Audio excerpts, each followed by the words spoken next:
What is up, YouTube? Welcome back to the channel. So today's video is going to be about credit cards. That evil plastic card that everyone thinks is evil and is going to kill you and your financial stability. But I am here to tell you that credit cards are not evil if used responsibly. Just like alcohol. Just kidding. Alcohol is bad for you. Don't do it. Sometimes wine is okay, but don't do it. I know you females out there, there are specific ones that drink wine by the bottle. Don't do it. All right, so what are credit cards?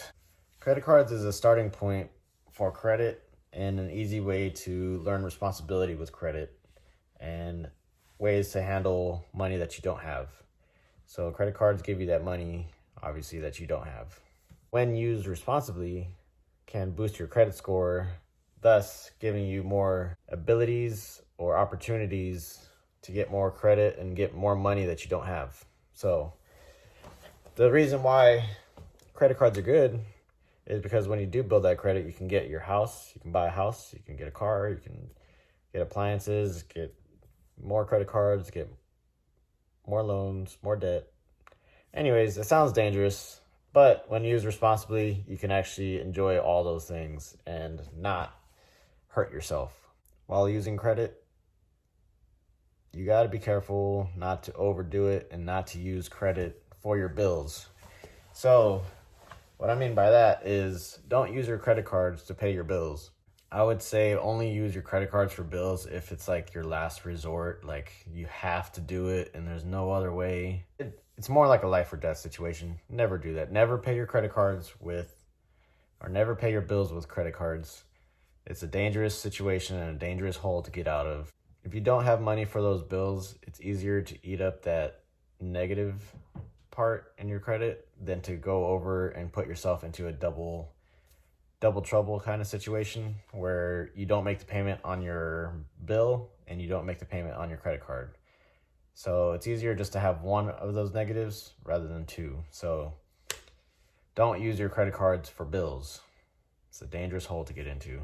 Credit cards can help you by build your credit, open up other opportunities. And sometimes credit cards have interest-free credit cards. So like sometimes when you go to the store, they have 0 interest if you spend like a certain amount.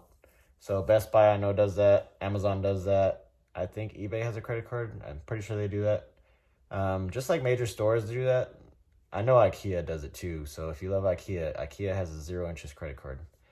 Obviously, if you don't spend that much, then the credit interest rate is like 18 to 24% or something crazy like that, which sucks. But whenever you do the 0% interest, it's easier to spend that money. So if you're looking for a bed, if IKEA's minimum spending is like $400 and the bed costs like $500, then they can finance that for 0% interest on that credit card for like 12 months or something like that, which is easy money, easy to like pay it off in 12 months.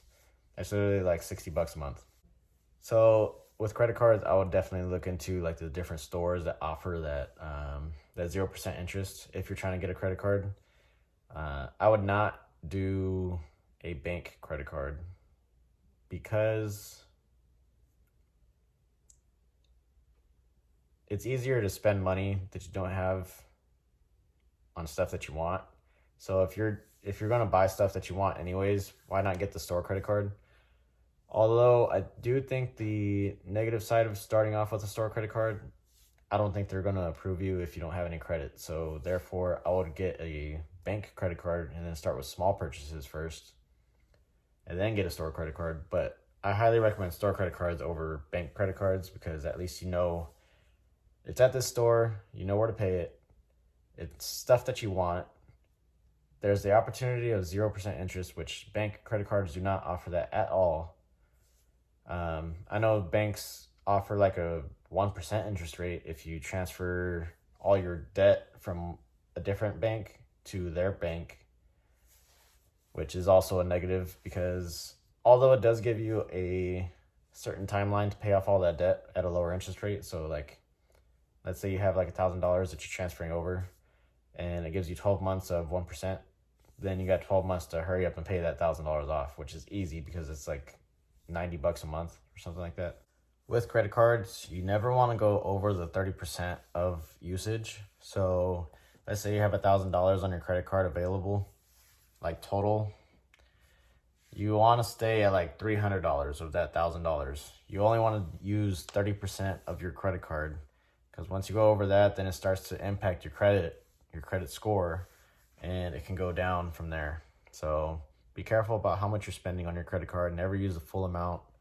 You're going to end up hurting yourself even more. Not only is your bill going to be more expensive, but your credit's going to start getting hit because you're using too much of your credit. With credit cards, you can think of the bill as like I think it was like an 80-month loan pretty much. So your minimum payment isn't going to be very high for a credit card. Your interest is still going to be high because credit cards and personal loans, they have like the highest like interest rate of like any type of like credit type of thing. Be careful how much you're spending and make sure that you can afford the bill. If your credit line is $1,000, only use 30% of that. Only spend $300 of that. Also on credit cards, once a year, I would say, every 12 months, just try to mark it on your calendar or a rough like time frame. Go to the bank or the store, whatever your credit card's at, and ask for a limit increase or a lower percentage rate, because banks like to see that you're trying to increase your responsibility and obligations to that credit card or credit line. So it looks good. It improves your credit score. It does knock it a little bit when you first apply for it, just because they're looking at your credit to make sure that you're good for that limit increase or percentage drop. But it's a good thing. It looks like a good thing on you when you ask for that, because it shows that you're looking for more responsibility. And you never know if you're going to get approved or not unless you try. So I would only do like inquiries of that once a year. So this TV, for example, I got with a credit card at Best Buy. It was financed for 36 months. That means I have 36 months to pay off this TV.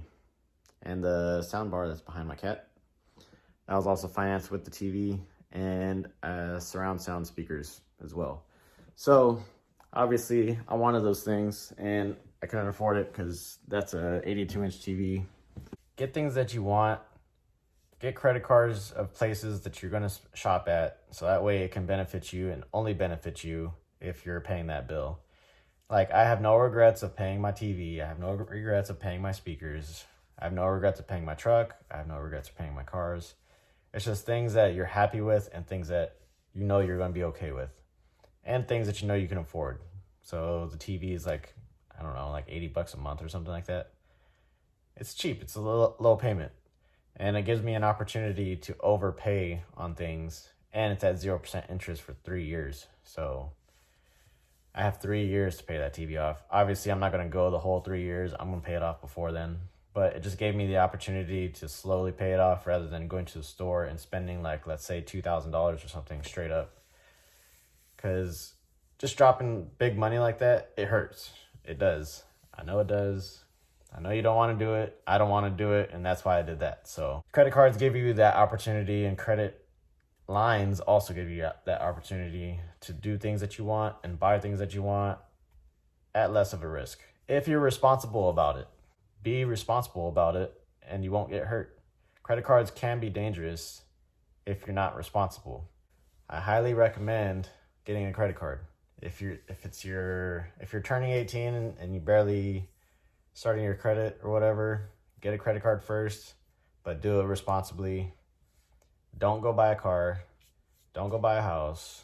You're not going to get approved for either of those. If you do get approved, you're going to get approved for like a low amount with a high interest rate. So start your credit off right. Get a credit card, get a phone bill. Start off with those two things, and then boom, you can move out of your parents' house and you can get an apartment, whatever. But credit cards is where all credit lines begin. And a lot of the times it's negative. A lot of the times people don't know how to handle it, and they just go downhill from there. So with that being said, be responsible, spend responsibly, and know what you're capable of and know what you're safe doing. So that's going to conclude today's video. If you like today's video, leave a comment down below. Smash that like button, aka a thumbs up for the YouTube algorithm. Hit that subscribe button with the notification bell on, so that way you know when I'm posting a new video. And I'm going to be posting up more videos of finances and stuff like that. As always, stay hydrated, stay motivated, and always keep it cruising. And there she goes, heart that pounds like a stereo.